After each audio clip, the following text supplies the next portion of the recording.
Siempre todo el mundo se pregunta si es mejor abordar el tema BIM desde la visión de un generalista o desde la visión de un especialista. Saber cada vez más de cada vez menos tiene como límite matemático llegar a saber todo de nada. Saber cada vez menos de cada vez más tiene como límite matemático llegar a saber nada de todo. Y es por esto que en estos minutos me propongo sobrevolar el tema BIM, pero desde una altura como para no cometer ninguno de estos dos errores. Una altura tal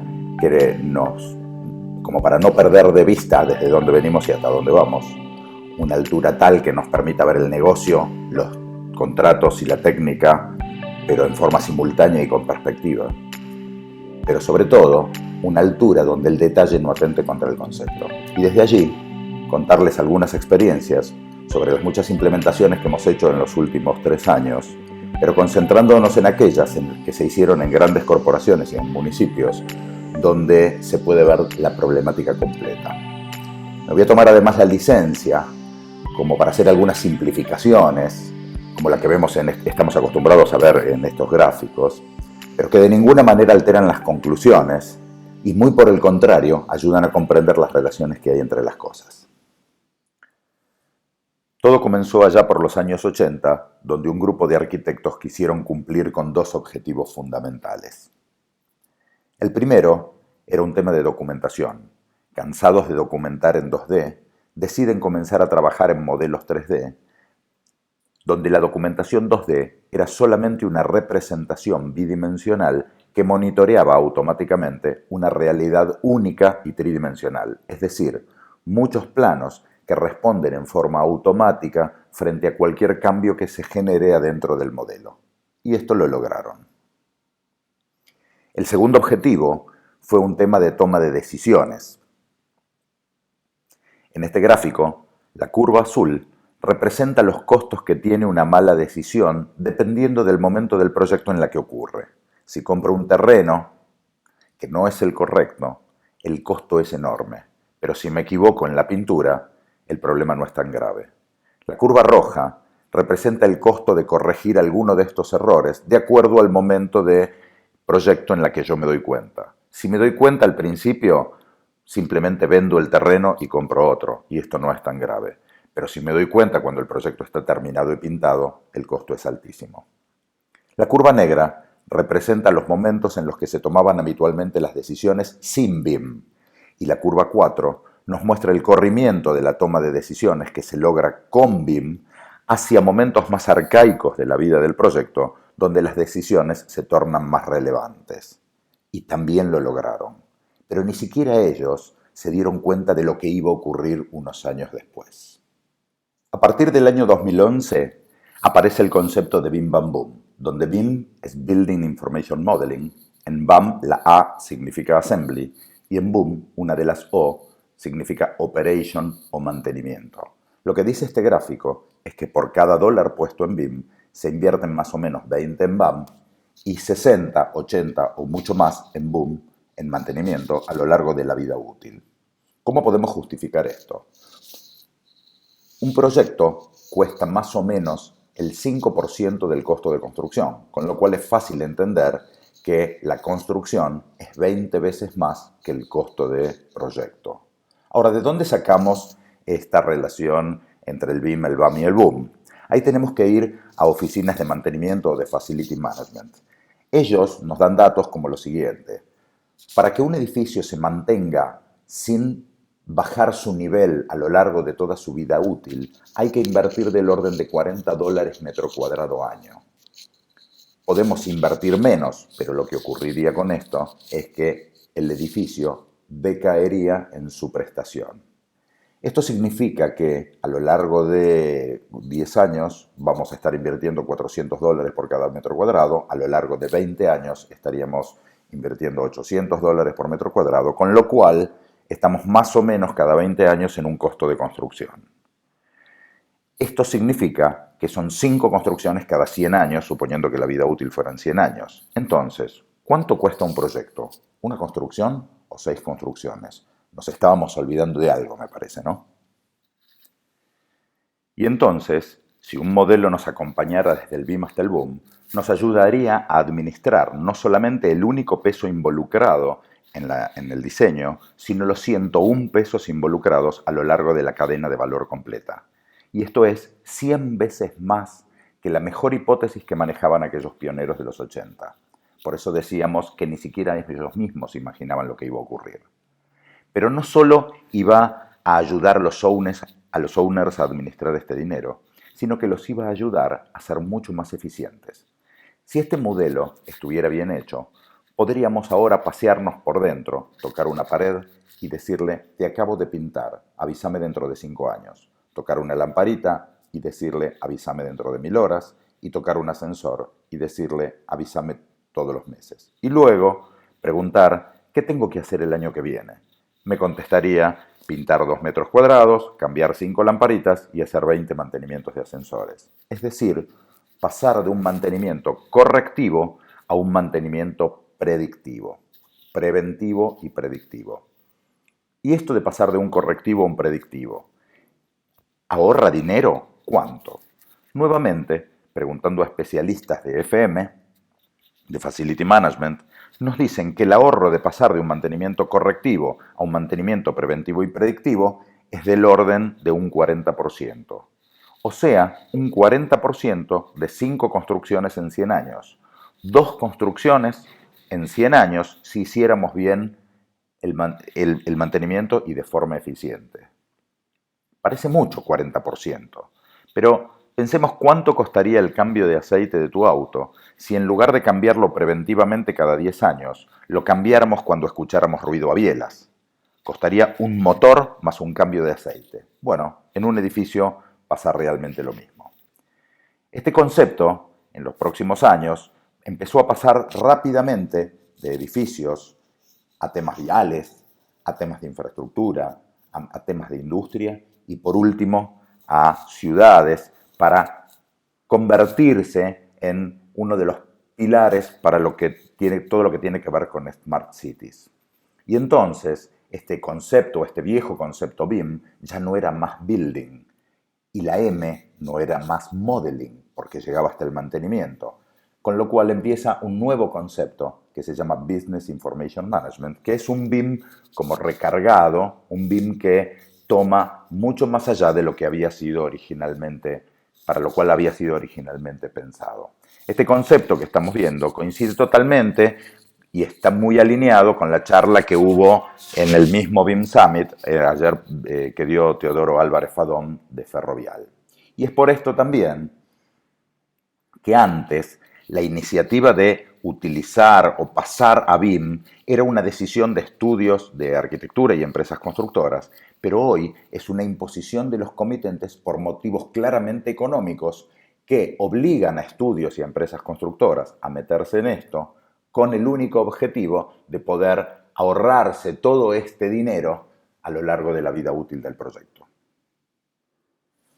Pero para que este BIM pueda llegar hasta el boom, debe estar hecho de una forma muy especial. Si alguien pusiera en la etapa de BIM una columna que vaya de la planta 1 a la planta 4 como si fuera un único elemento, nunca podríamos saber en la etapa de BAM cuál es el volumen de hormigón por planta y tampoco podríamos darle avance al hormigón planta a planta o nivel a nivel. Si alguien pusiera en la etapa BIM un muro como si fuera una familia con sus terminaciones pegadas al mismo muro, nunca se podría dar avance en la etapa BAM al muro y no a las terminaciones. Esto mismo que vimos entre BIM y BAM lo podemos ver o tiene su equivalente entre BAM y BOOM. El modelo, el conforme a obra, lo que sale de la construcción, debe cumplir ciertas y determinadas condiciones para que pueda ser utilizada en la etapa de mantenimiento. Es por esto que para asegurar este flujo, desde el BIM hasta el BOOM, es necesario un documento que a modo de una constitución estandarice y encadene los procesos para poder asegurar un modelo único. Un solo modelo que sea capaz de trascender todas las instancias del proyecto a lo largo de su ciclo de vida, evitando de esta forma la descentralización de la información, el versionado e inconsistencias que fatalmente siempre terminan traduciéndose en retrabajos y sobrecostos. Este protocolo, o BIM Mandate, no es ni más ni menos que un pliego de especificaciones técnicas generales que contiene los requerimientos que debe cumplir el modelo en cada una de las etapas y sin dudas va a formar parte del contrato que el comitente nos va a entregar para que nosotros cumplamos con lo que tenemos que hacer. Y en este momento quiero hacer un paréntesis importante. Necesitamos hacer un distingo entre qué es un protocolo BIM y un estándar BIM. Dos documentos muy interesantes, pero con dos objetivos diferentes. Un estándar BIM es una descripción de los alcances de la metodología. Un estándar BIM es un documento que ayuda a crear un lenguaje común y promover la utilización del BIM. Es un documento que tiende a promover también un mayor nivel de coordinación entre las ingenierías en la etapa de proyecto y una coordinación del proyecto con lo que es la obra. Un documento que proporciona un marco, pero que de ninguna manera es un documento sobre el cual se puede hacer un copy-paste y meterlo adentro de un contrato. Esto es muy importante. Nosotros nos estamos refiriendo a estas especificaciones técnicas generales que se necesitan para poder asegurar el flujo que vaya desde el BIM hasta el BOM. Pero esto no es lo único que vamos a necesitar. Veamos ahora qué otros documentos vamos a necesitar y además qué características tiene que tener este protocolo.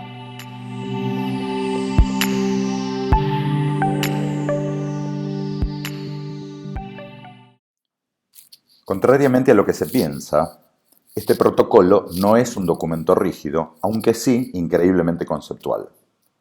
Dentro de este protocolo existen dos tipos de cláusulas o especificaciones.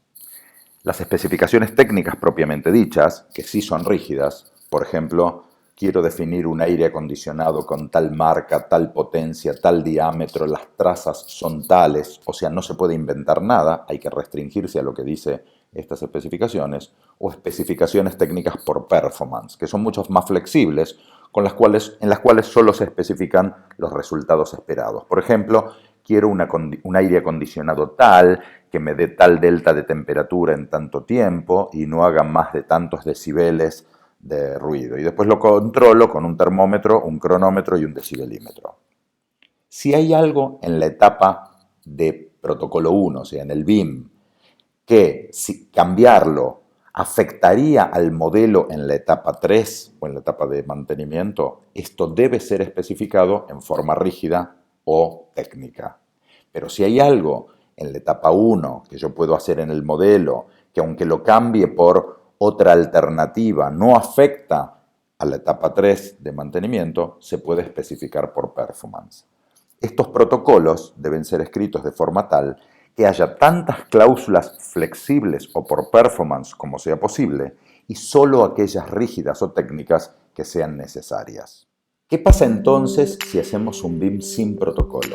Lo cierto es que vamos a generar un modelo, un narrow BIM, un BIM angosto, un BIM con un problema genético que no puede pasar a las próximas instancias, o un BIM interruptus, podríamos decirle.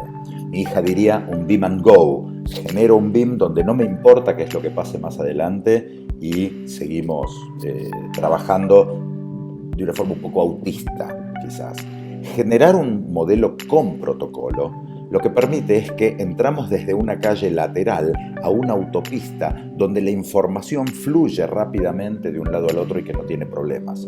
Nosotros nos tenemos que ocupar en una implementación interna en generar esta calle lateral hacia la autopista que ahora vamos a ver. Lo cierto es que este protocolo o este modelo sin protocolo nos genera un modelo que tiene un techo de cristal, un techo que no podemos pasar, donde vemos que pasan otras cosas arriba y que a otros le ocurren otras cosas que nosotros no podemos acceder. Pero si tenemos un modelo con protocolo, vamos a estar adentro de un BIM, dentro de un BIM que tiene un elevador de cristal, donde vamos a empezar a subir también sin darnos cuenta por qué, porque naturalmente esta autopista queda asegurada con este protocolo.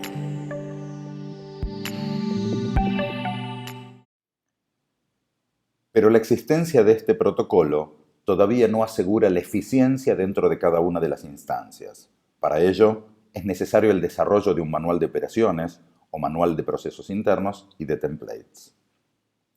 ¿Qué tipo de información tiene este manual?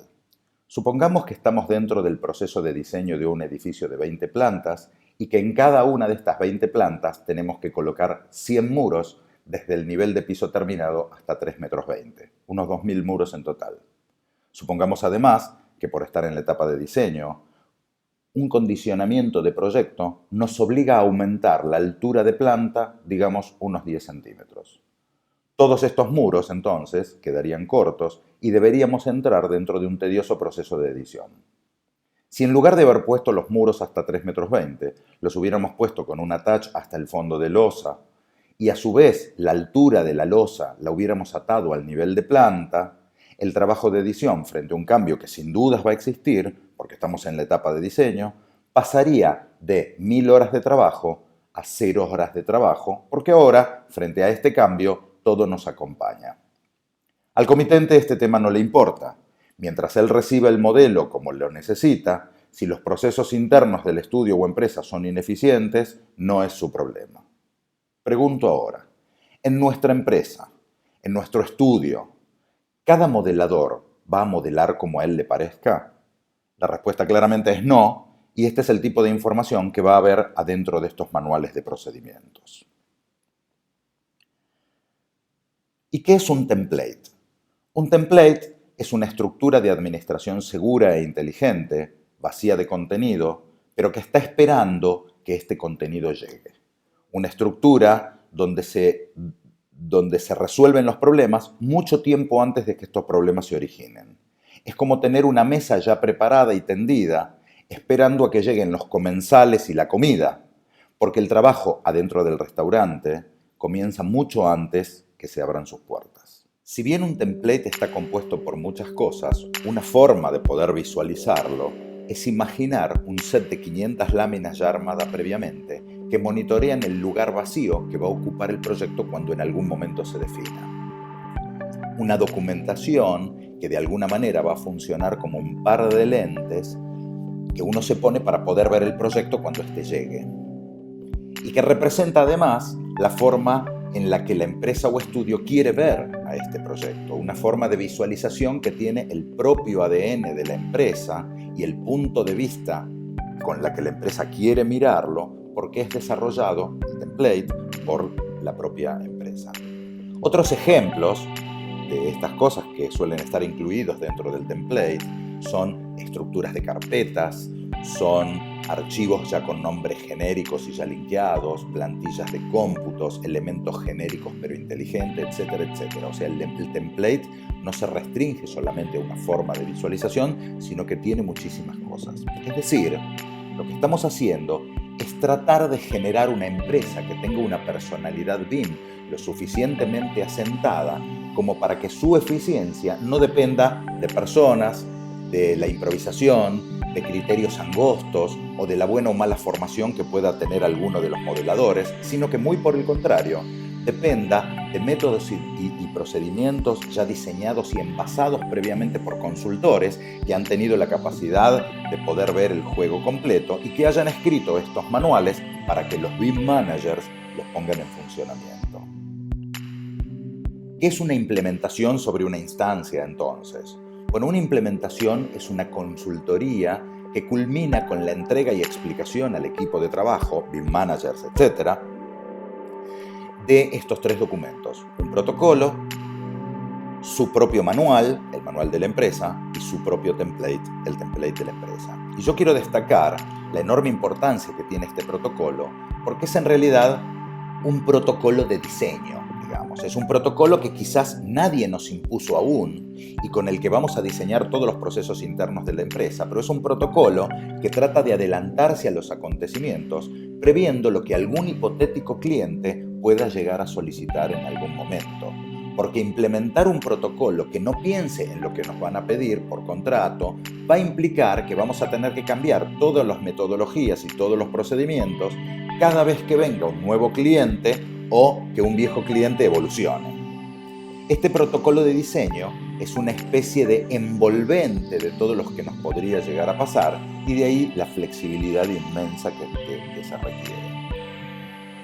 Cuando este BIM es un BIM sano y está desarrollado bajo protocolo, va a poder transitar libremente entre todas las instancias y va a poder interactuar con ella, con herramientas externas que podemos llamar BIM friendly o ser postprocesados, digamos, por cielos cada vez más llenos de nubes, llegándose en estos últimos años a lo que se denomina un negocio en 7 dimensiones, que agrega a las 3 dimensiones X y Z habituales la posibilidad de vincular este modelo BIM con tiempos, 4D, con costos, 5D, la posibilidad de vincularlo con sistemas especialistas en sustentabilidad, 6D, y la gran vedette de todo esto, que es la posibilidad de vincular estos modelos con sistemas de facility management y mantenimiento, y ese es el por qué los clientes lo están pidiendo. Si ahora esta altura de sobrevuelo que estamos teniendo en este momento bajamos y nos metemos más hacia la técnica, vamos a ver un paisaje totalmente diferente, con gráficos y planillas distintas como las que estamos viendo ahora.